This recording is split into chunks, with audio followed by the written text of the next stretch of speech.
The oil on Arthur Haynes's hands had gone cold hours ago. He worked by the thin beam of a shielded torch, his fingers tracing the fuel lines of a Spitfire's Merlin engine like a doctor searching for a pulse that was no longer there. Outside the hangar, the Kent night was silent. Inside, the only sounds were his breathing and the distant rumble of a generator. It was 3 in the morning, and Arthur had not slept in 46 hours. Summer 1940 had turned RAF Biggin Hill into a place where young men aged in weeks. The Battle of Britain was at its peak. Every day, the Luftwaffe sent wave after wave of bombers across the channel, escorted by sleek Messerschmitt Bf 109 fighters. Every day, Spitfire pilots scrambled to meet them. And every evening, Arthur watched the survivors taxi back to the dispersal area, counting the gaps in the formation like missing teeth. The Spitfire was a beautiful machine. Its elliptical wings cut through the air with grace that bordered on art. Its Rolls-Royce Merlin engine produced over 1,000 horsepower, a symphony of controlled explosions that could push the aircraft past 350 miles per hour. Pilots loved it. They called it responsive, forgiving, almost alive. But the Spitfire had a secret flaw, and that flaw was killing them. Arthur understood the problem better than most. The Merlin engine used a float-type carburetor, a design that worked perfectly in level flight. But when a pilot pushed into a steep dive or pulled into a sudden climb, gravity played tricks on the fuel system. Negative G-forces caused the carburetor to flood or starve. For 2 or 3 critical seconds, the engine would cough, sputter, and lose power. In a dogfight measured in heartbeats, those seconds were fatal. The German Bf 109s had no such weakness. Their Daimler-Benz engines used direct fuel injection, feeding gasoline straight into the cylinders regardless of the aircraft's attitude. A German pilot could push over into a dive and maintain full power. A Spitfire pilot who tried the same maneuver would watch his engine choke at the worst possible moment. Arthur had seen the combat reports. He had read the intelligence assessments. But what haunted him was not paper and ink. It was his brother's voice. Thomas Haynes had been 22 years old, a flight sergeant with No. 92 Squadron. He had been a good pilot, not brilliant but steady, the kind of man who made others feel calm. 3 weeks ago, Thomas had been chasing a Messerschmitt over the channel when the German pilot pushed into a sudden dive. Thomas followed. His engine cut out. By the time the Merlin caught again, the 109 had reversed and put a burst of cannon fire through Thomas's cockpit. They never recovered the body. Arthur replayed the final radio transmission in his mind every night. The surprise in Thomas's voice. The confusion. Engines gone, can't pull up. Then static. Then nothing that he could not bring Thomas back. But he could stop the same thing from happening to other men's brothers. The idea had come to him 2 weeks ago, during a sleepless night much like this one. If the problem was too much fuel reaching the carburetor during negative G maneuvers, the solution was simple: restrict the flow. A small brass washer with a carefully sized hole, fitted into the fuel line, would limit the amount of fuel that could flood the system.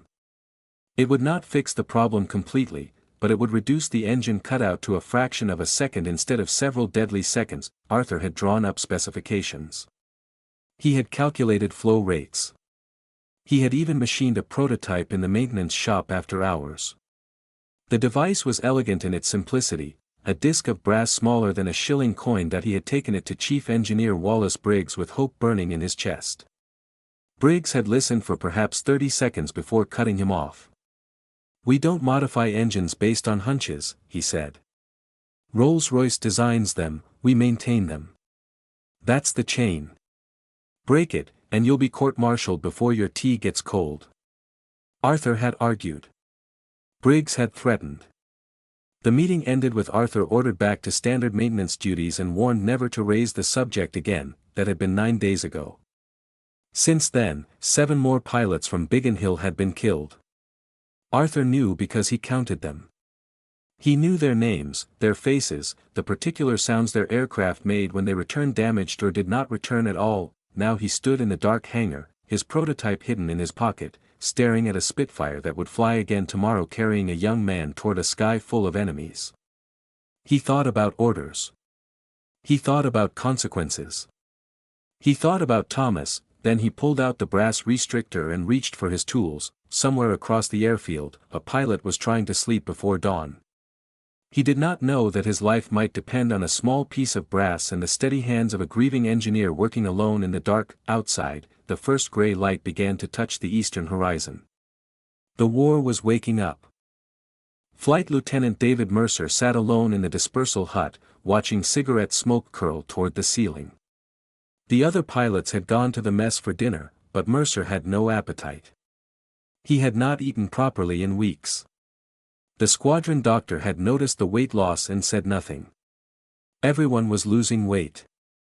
Everyone was losing something. The hut smelled of sweat, tobacco, and aviation fuel, the perfume of fighter command in the summer of 1940. Charts covered the walls showing the English coastline, the Channel, the French ports where German bombers gathered. Red pins marked where pilots had gone down. There were too many red pins. Mercer was 23 years old. He had flown 42 combat missions since May. That made him ancient by the standards of the Battle of Britain, where new pilots arrived with 20 hours of flight time and died before they learned to check their mirrors. His survival was not luck, though luck played a part. Mercer had survived because he paid attention to patterns, the way Messerschmitts liked to attack from out of the sun, the way bomber formations tightened before the target, the way his own engine behaved at different altitudes. He trusted patterns. He trusted rituals. He did not trust change. The hut door opened. A man in grease-stained coveralls stepped inside, looked around the empty room, and fixed his eyes on Mercer. He was older than most ground crew, somewhere in his 30s, with the hollow cheeks and shadowed eyes of someone running on something other than sleep. Flight Lieutenant Mercer. The voice was quiet but steady. Mercer nodded. My name is Arthur Haynes. I'm an engine specialist. I need to talk to you about your aircraft. Mercer studied the man. Ground crew did not usually approach pilots directly. They worked through channels, through sergeants and engineering officers. This was irregular. Irregular things got people killed. What about my aircraft? Arthur stepped closer. He pulled something from his pocket, a small brass disc, no larger than a coin, with a hole in its center. This could save your life. The explanation took 10 minutes. Arthur spoke quickly, precisely, laying out the problem with the Merlin's carburetor, the advantage it gave to German fighters, the deaths it had caused. Mercer listened without interrupting. When Arthur finished, Mercer took a long drag on his cigarette and let the silence stretch. You're asking me to fly an unauthorized modification, he said finally. Yes. If it fails, I crash. If the carburetor cuts out during combat, you crash anyway. This gives you a better chance. Mercer shook his head slowly. I've seen improvements before. A fitter at Hornchurch decided to adjust the gun harmonization on a pilot's Spitfire. Made the spread tighter, he said. More lethal. The pilot went up the next day, got a Heinkel in his sights, and jammed all 8 guns because the adjustment threw off the synchronization. He came back with no ammunition and holes in his tail. Lucky to be alive. Arthur did not flinch. I understand. But this is different. It's a restriction, not an enhancement. It limits fuel flow during -G maneuvers. I've tested the flow rates. I've calculated the tolerances. It works. On paper. On paper. Yes. Arthur paused. But paper doesn't bleed. Something shifted in Mercer's expression. He looked at Arthur more carefully now, reading the grief that lived behind the engineer's eyes. You lost someone. It was not a question. Arthur nodded. My brother. Thomas Haynes. Flight Sergeant, 92 Squadron. Mercer's cigarette stopped halfway to his mouth. He knew that name. Everyone at Biggin Hill knew that name. Thomas Haynes had gone down over the channel 3 weeks ago, chasing a 109 into a dive. Engine failure. No parachute sighted. Mercer had been there. He had been Thomas's wingman that day. He had watched the Spitfire spiral down, smoke trailing from the cowling, and he had been too far away to do anything but watch. "I remember," Mercer said quietly. "Then you know why I'm here." The silence that followed was thick enough to touch. Mercer stared at the brass disc in Arthur's hand, such a small thing, a nothing thing, a piece of metal that might mean nothing or might mean everything. "If I do this," Mercer said, "and it works, what then? I take the data to Rolls-Royce. They have engineers working on the same problem. A woman named Tilly Schilling at the Royal Aircraft Establishment. If I can show them combat proof, they'll listen. And if it fails? Then we both face court-martial. Assuming you survive." Mercer laughed, a short, bitter sound. "You're not much of a salesman. I'm not trying to sell anything. I'm trying to stop watching pilots die from a problem I can fix." Mercer stubbed out his cigarette. He stood, walked to the window, and looked out at the flight line where Spitfires sat in their dispersal pens like sleeping predators. Tomorrow they would wake. Tomorrow they would kill or be killed. "Midnight," he said without turning around. "My aircraft is in Pen 4. Bring your tools." Behind him, Arthur Haynes let out a breath he had been holding for weeks. Outside, the sun was setting over England.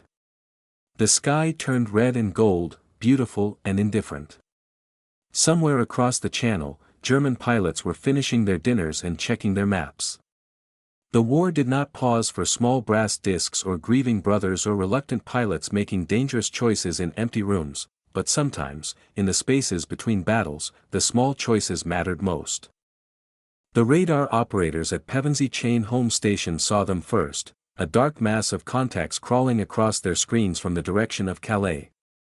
The count kept climbing. 50 aircraft.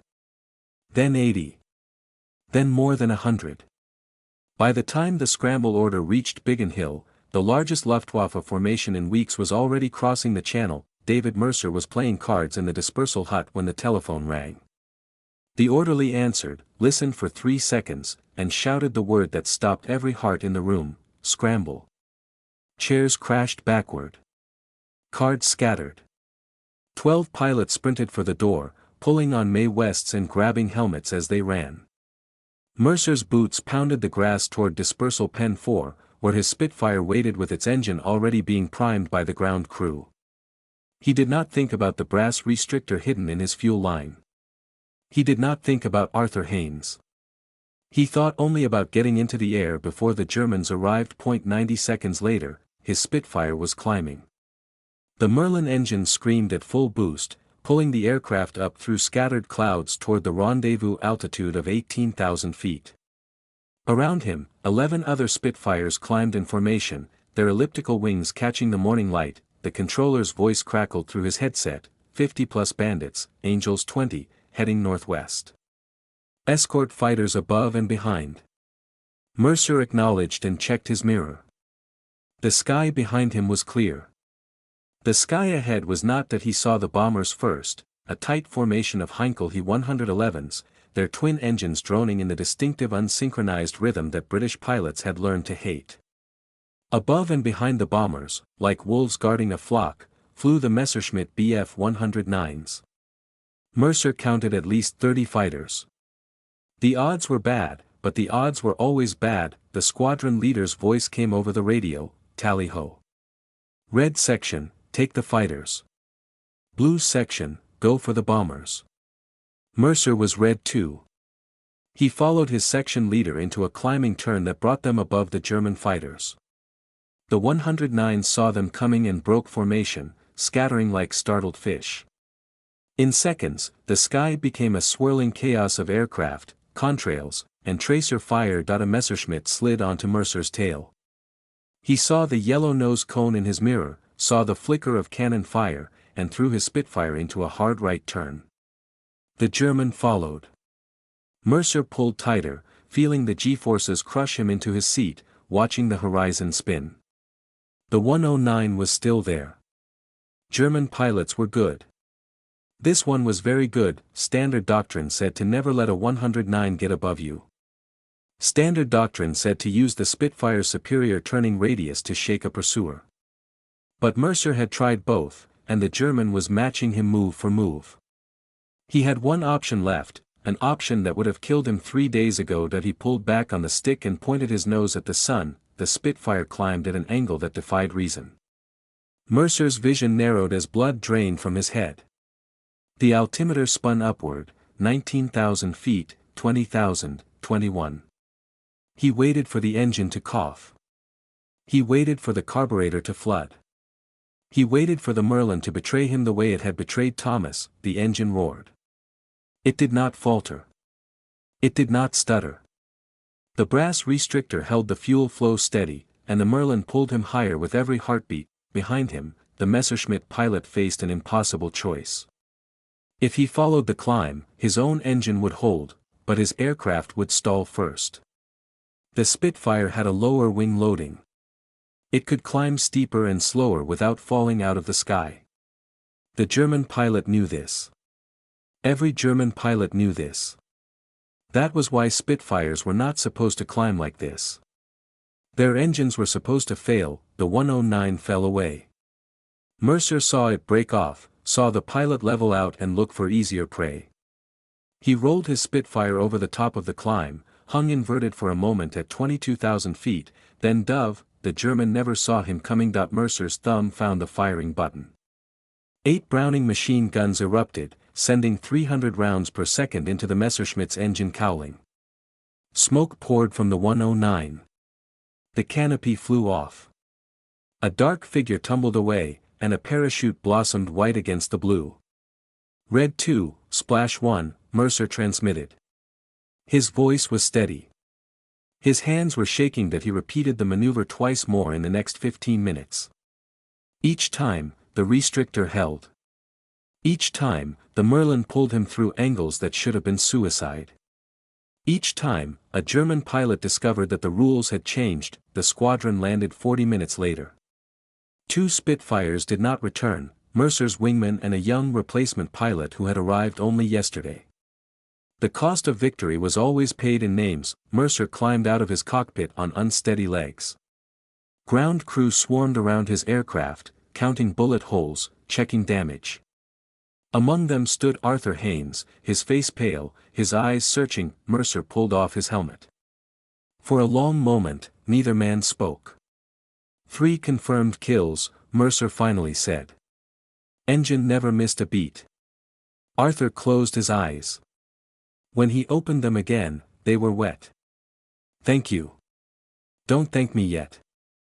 Mercer nodded toward a figure approaching across the grass. Chief Engineer Wallace Briggs, his face dark with suspicion, was heading straight for them. He had noticed something different about Mercer's Spitfire. And he wanted answers. Wallace Briggs had been an aircraft engineer since before most of his current staff were born. He had worked on Bristol fighters in the last war, had helped develop the Hawker Hurricane in the 30s, and had forgotten more about aero engines than most men would ever learn. He was also a man who believed in rules. Rules kept aircraft in the sky. Rules kept pilots alive. Rules kept the chaos of war from swallowing everything whole. Now he stood beside David Mercer's battle-scarred Spitfire, staring at a small brass disc that should not have been there. "You installed this," he said to Arthur. It was not a question. Arthur met his gaze. Yes.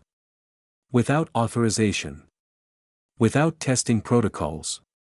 Without informing your superior officer. Yes. Briggs turned the restrictor over in his fingers. It was such a simple thing, a washer with a hole, a diaphragm to regulate flow. Any competent engineer could have made it.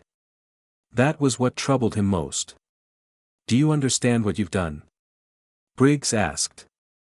If this device had failed, if it had caused an engine fire or a fuel starvation at the wrong moment, you would have killed a pilot. Not the Germans. You. I understood the risk, Arthur said quietly. So did Flight Lieutenant Mercer. Mercer stepped forward. His flight suit was still damp with sweat, his face still marked by the oxygen mask's pressure lines. He looked older than 23. All of them looked older now. "Chief, I asked him to install it," Mercer said. "I knew about the carburetor problem. Every pilot knows. We just didn't think anyone could fix it." Briggs studied the young pilot, one of the few experienced men left in the squadron, a man whose judgment had kept him alive through 45 missions when the average survival rate was measured in weeks.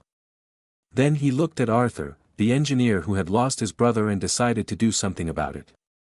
"Rolls-Royce has people working on this problem," Briggs said. "The Royal Aircraft Establishment has a team. Proper engineers. Proper testing facilities. Proper oversight." "I know," Arthur replied. "I tried to go through proper channels. You stopped me." The words hung in the air. Briggs felt them like a slap. He had stopped Arthur because that was what rules demanded. Because unauthorized modifications were dangerous. Because the chain of command existed for good reasons, but the chain of command had not saved Thomas Haynes. It had not saved the 7 pilots who died after Arthur first proposed his solution. Rules were supposed to keep pilots alive, but sometimes rules killed them instead. Briggs looked at the restrictor one more time. Then he put it in his pocket and walked away without another word. Arthur and Mercer exchanged glances. Neither knew what would happen next. Neither dared to hope. 3 days later, Arthur received a summons to Briggs's office. He expected a court-martial notice. Instead, he found Briggs holding a telegram. "I sent your device and your data to an old colleague at the RAE," Briggs said. "A woman named Beatrice Schilling. Brilliant engineer. She's been working on the same problem for months." He handed the telegram to Arthur. "She wants to meet you." Arthur read the message twice before the words made sense. Miss Schilling had reviewed his prototype. She had tested his calculations. She believed the restrictor could work, and she wanted Arthur's help refining it for mass production. "I don't understand," Arthur said. "I thought you wanted me court-martialed." Briggs sat back in his chair. For the first time since Arthur had known him, the chief engineer looked tired, not the tiredness of long hours, but the tiredness of a man carrying too many ghosts. "I've buried 11 pilots since June," Briggs said. "I've written letters to 11 families, explaining that their sons and husbands and brothers died serving their country. What I didn't tell them was that some of those men died because of a flaw we knew about and couldn't fix." He paused. "You found a way to fix it. That matters more than rules."